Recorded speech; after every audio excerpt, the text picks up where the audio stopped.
ಎಲ್ಲರಿಗೂ ಯುಗಾದಿ ಹಬ್ಬದ ಶುಭಾಶಯಗಳು.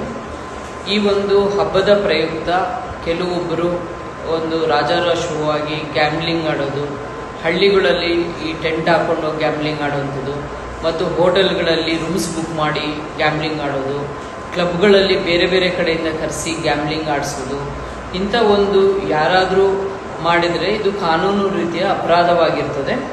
ಮತ್ತು ಈ ಒಂದು ಗ್ಯಾಮ್ಲಿಂಗಲ್ಲಿ ಹಣ ಗಳಿಸೋಕ್ಕೋಸ್ಕರ ಬಡವರು ಹಣವನ್ನು ಅಲ್ಲಿ ದುಂದು ವೆಚ್ಚ ಮಾಡಿ ಆಟ ಆಡಿ ದುಡ್ಡನ್ನು ಕಳ್ಕೊಂಡು ಬೀದಿಗೆ ಬರುವಂಥದ್ದು ತುಂಬ ಜನದ ನಾವು ಎಕ್ಸಾಂಪಲ್ಸ್ ನಾವು ನೋಡಿದ್ದೀವಿ.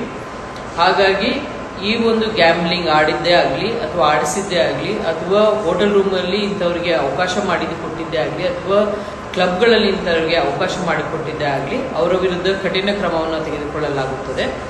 ಎಲ್ಲರೂ ಶಾಂತಿಯುತವಾಗಿ ಖುಷಿಯಿಂದ ಸಂಭ್ರಮದಿಂದ ಹಬ್ಬವನ್ನು ಆಚರಿಸಿ ಗ್ಯಾಮ್ಲಿಂಗ್ ಮುಕ್ತವಾಗಿ ಇರಲಿ. ಗ್ಯಾಮ್ಲಿಂಗ್ ಯಾವುದೇ ಕಾರಣಕ್ಕೂ ಯಾರೂ ಆಡಕೂಡದು. ಮತ್ತೊಮ್ಮೆ ಎಲ್ಲರಿಗೂ ಯುಗಾದಿ ಹಬ್ಬದ ಶುಭಾಶಯಗಳು.